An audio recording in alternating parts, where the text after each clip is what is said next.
is a beautiful overcast August day outside. I'm sipping on some apple crisp cold brew coffee, and I thought today would be a great day to do my June and July wrap-ups. I think I'm going to just combine them into one video because I only read 9 books in June and 8 books in July, so I don't really think that they warrant separate videos. But unfortunately, I didn't read a ton of stuff that I super enjoyed. I have a lot of nitpicky criticisms, so if you are someone who likes to listen to people yap and complain, stick around, get cozy, and let's get into the books that I read over the last 2 months.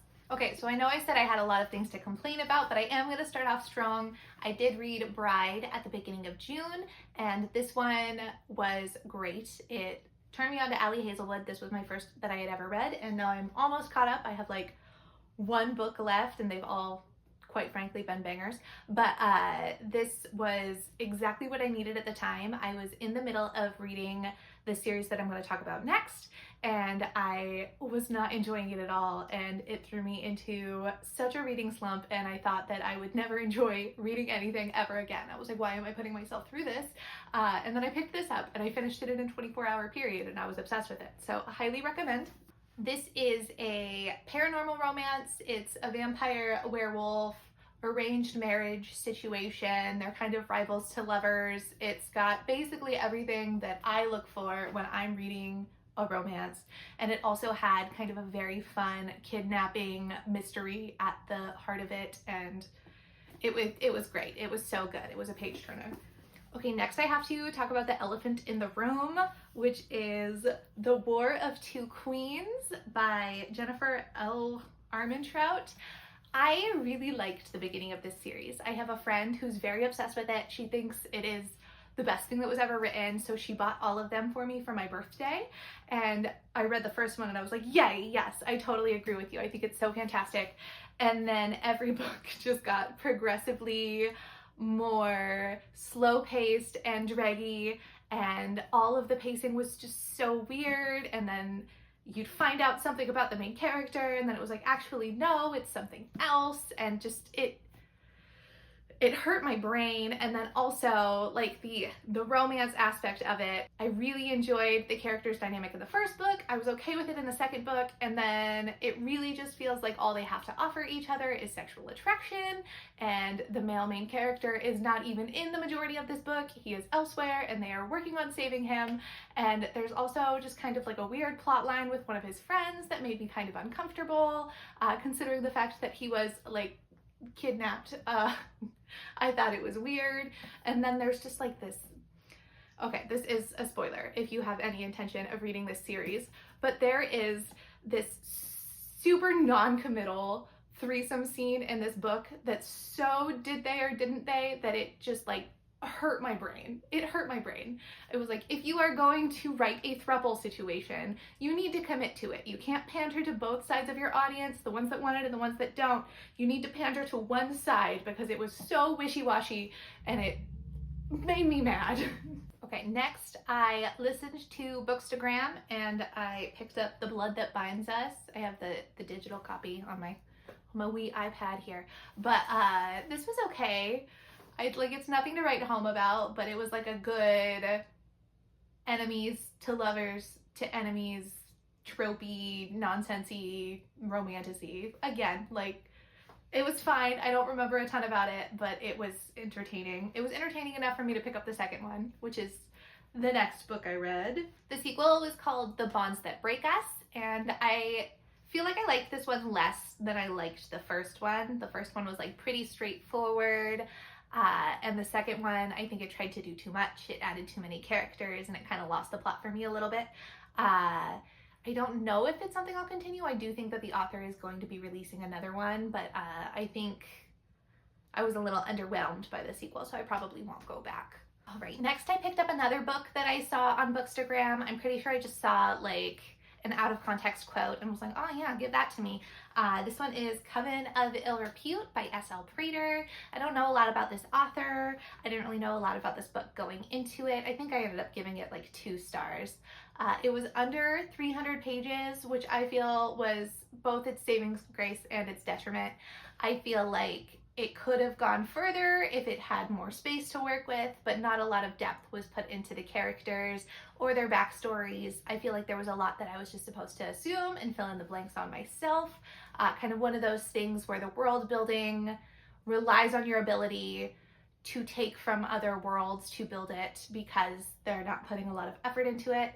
And then the romance just felt really lukewarm and I didn't understand their affection for each other. The main character was a 70-year-old virgin, which I thought was like kind of icky and unnecessary and was giving incel vibes. So overall, I did not love this and I think I rated it like 2 stars.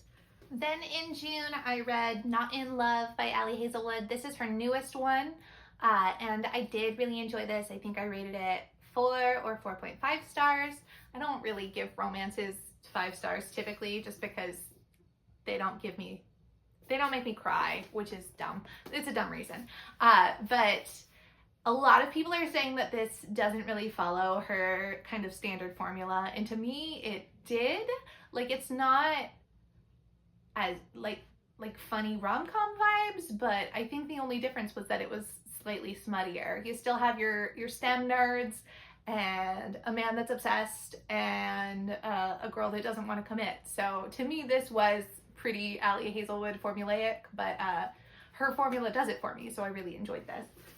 Then after Not in Love, I kept the Ali Hazelwood vibes going and I picked up Love Theoretically. Again, 4.5. I really enjoyed this. I don't think I've ever read a Ali Hazelwood book that I didn't finish in one sitting. So she's got that going for her. Page turning, delightful, always love her male main characters. They're the same brand of guy with a different color of hair, and I just eat them up. They're like mildly emotionally intelligent, they're tall, they're really obsessed with you. That's all you can hope for. And then her female characters are always very book smart, but not socially, and that works for me. It makes me feel seen. Not that I'm book smart. This next one is going to make me swear off of picking up books because I just saw a random out of place quote on Bookstagram and it's available on Kindle Unlimited. I feel like I can never do that again because they never hit. This one actually made me furious. This one, I think I gave it 1 star. I was so mad when I finished this book. There are so many characters that are introduced and then they don't end up mattering to the plot at all. The ending was so rushed and abrupt and unnecessary and ridiculous that I wanted to straight up throw this across the room. So no thank you, never again. The last book I read in June was Dreadful by Kaitlin Rozakis. I'm gonna pronounce that wrong. Dreadful. This one I picked up just because I really liked the way that the cover looked and I didn't really know a lot going into it. I read a couple reviews that said that it had kind of similar vibes to Assistant to the Villain, and I really like Assistant to the Villain, so I went ahead and gave this one a try. I did not hate it. I just wasn't in love with it. I think I gave it 3.75 stars, which is typically my rating for a book that I think was good, but wasn't necessarily my favorite book.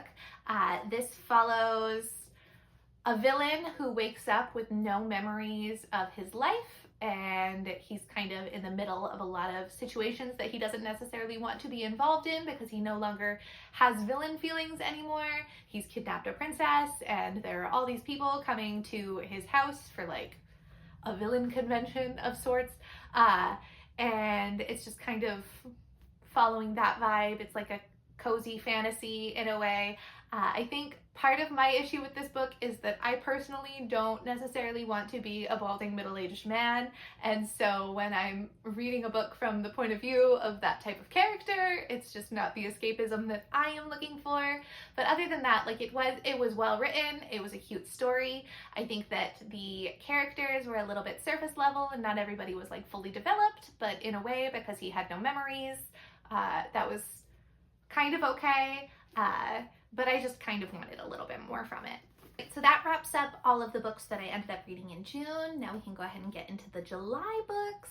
The first one I read in July was Someone You Can Build a Nest In by John Wiswell, and I wanted to love this book so bad. The cover, the premise, just like the things that people had to say about it, it being, I think, both cozy and gruesome. Like I I thought this was going to be so good, and it was okay. I think my biggest issue with this was that the main character is portrayed as kind of an alien, amorphous blob. She's not supposed to have a lot of human characteristics. She's not supposed to be super socially aware. She's not really supposed to know what's going on. She also eats people, and then she falls in love basically with this other character, and it goes from there. But to me, I didn't quite understand why the characters were in love. Their relationship didn't really make sense to me based on who they were as people. It was very insta love for something that was supposed to be like an asexual, amorphous blob. And I also felt like there was kind of an extreme disconnect between the way that this author writes and the narrative that they wanted to put out about their worldview, and the fact that it was narrated through the voice of something that was supposed to be amorphous and inhuman. There was a lot of like non-binary representation, which is fine. Like I don't mind there being non-binary representation, but for me, having it voiced by a character that it didn't make sense for them to know what that was, and for it to just be like, oh, this random nameless side character is non-binary, and so is this one. Like they threw out that like 3 unnamed characters were NBs, and to me that's not really representation, and it took me out of the fantasy of this character having no social awareness. So I think that was detrimental to this book.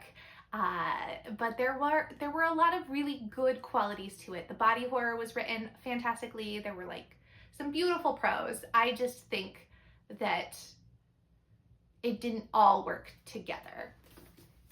Anyway, I think I ended up giving this one 3 stars. And then that one did put me into a little bit of a reading slump. That one took me 11 days to finish, which is impractical for me. Typically, I read much faster than that. So kind of the pacing was just really slow, and it put me off. I don't know what it was about it, but I didn't want to finish it. So by like mid-July, I had only read that one book, and then I think I had DNF'd a Rena Kent book. And I'm going to be honest, I really need y'all to explain to me what the hype is with that, because the writing style of the book I tried to read was so bad that I couldn't get past it. I couldn't even care about what was going on because it hurt to process. But after that, I typed into my Kindle like the shortest book that I had, just to like see, so that I could finish something. And what I had was Caging Ella. I think this is something that I got on a Stuff Your Kindle day. I didn't know anything going into it. I had just seen it on like an infographic for like fantasy that you could get on Stuff Your Kindle day, and I didn't know what to expect. This is a Cinderella retelling with like a vampire prince, and if it were that, it would probably be fine. If it were just that, it would have been okay, but it devolved into like a weird breeding kink book, and that, I mean, if that's your thing, chill, cool, but it wasn't my thing, and I didn't love it. I think I gave it 1 star. Okay, moving on, the third book that I read in July was Throne of the Fallen by Kerri Maniscalco, and I originally DNF'd this because I picked it up before I read Kingdom of the Wicked, and I got about halfway through, and I was like, who the heck are all of these characters that you're talking about, and these stories that I feel like I should know? And then I realized that this was a spin-off and it wasn't really a standalone. I do think that you should read the Kingdom of the Wicked series before you pick this up, if it is your intention to read this, because it didn't really make sense to me before I read that series. I don't love that series. I think it's okay. I think it's one of those romantasy series that kind of starts with a plot, and then once the characters end up together, it kind of devolves into smut over substance a little bit, and I also kind of felt that way about this book. Not as much as I did on the second and the third Kingdom of the Wicked. I feel like there was plot to this, and you get a good halfway before anyone's really doing anything too crazy, but I think once these characters do end up together, it does devolve into the smut coming before the plot, which I don't enjoy. Like, I'm totally fine with like a climactic, these characters love each other, cool, but I don't love it when you're trying to get somewhere with the plot and then they're hooking up again, and it's fine. Like, I think this was like a 3.5 for me, because I did really enjoy the Regency vibes. I enjoyed both characters, but it just got a little weird with the pacing. Moving on, we have Reckless by Lauren Roberts. This is the sequel in the Powerless series, and I have mixed feelings about this one. So I was being very impatient, and I listened to it on audiobook before I read it because my copy took longer to get to me in the mail than I wanted it to, and I had a friend who was reading it at the same time as me, and she gets hers on the Kindle like right when it comes out. So I got the audiobook and I listened to it, and I don't necessarily process books on audio as well as I do when I read them. So I knew the story, and then I decided to read it on paper, and I think that made me a little less interested in what was happening, but also I do feel like this installment is a little bit lackluster. I know a lot of people have mixed feelings about the first one, and while I admit that it is a little on the cheesy side and not necessarily the most original book in the entire world, I did have a lot of fun with it. I feel like some of the plot points in this one were just not as exciting as I wanted them to be. Everything felt really low stakes. The twist at the end especially felt very low stakes. It felt like it came out of nowhere. I really don't know why that was the ending. So I feel like I will continue on with this series, but this installment just wasn't completely my favorite. And then after a couple of those disappointments, I did finally get to a 5-star read. This is The God of the Woods by Liz Moore, and I thought this book was so fantastic and well done. There are multiple points of view, but it never feels like you're waiting to get through someone's point of view to get to someone else's. It all felt very necessary. I think that the timelines were handled well because there are a couple different timelines being told here, and again, everything felt like it was in a good place. It all made sense. It was all cohesive, even though you were kind of bouncing through all of those perspectives. It's marketed as a thriller, but to me it had a very lit fic vibe, like a slice of life. Like it has kind of a mystery at its heart. It has that undercurrent of like whodunit, but it is mostly about these characters and their lives and how this situation is impacting each individual person, and I thought it was so well done. I really loved this book. Especially the mother character, Alice. I really had so much empathy and struggle with her parts because it was really sad, but it was done so well.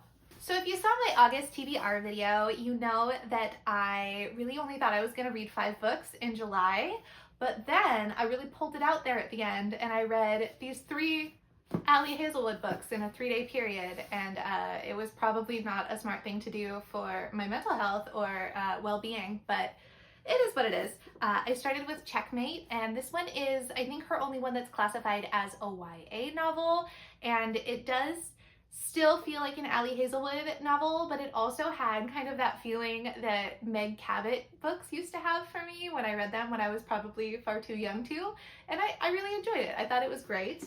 And then after that, I read Loathe to Love You. This is 3 separate kind of interconnecting stories of best friends, and all of them find, you know, the same man in a different font, and ate this one up too. And then next I read Love on the Brain. I put this on my August TBR video, but on the last day of July, I decided that I couldn't wait, and I read it in one sitting. This one is probably, I don't think I have a favorite. Actually, this one might be down there because the male main character in this one I didn't love as instantly as I have loved her previous male main characters, mostly because he comes across really grouchy. It was supposed to be kind of rivals to lovers-y, but he just didn't come across super nice to her, and then it all turned out to be a misunderstanding, and then it was fine. But I don't think that I loved this one as much as I have loved some of her other ones. But that is all of the books that I read in June and July. I'm already off to a better start in August. I have read 3 books that I've given 4 stars or above, so hopefully my reading wrap up next month will be a happier one with less things to complain about. Bye!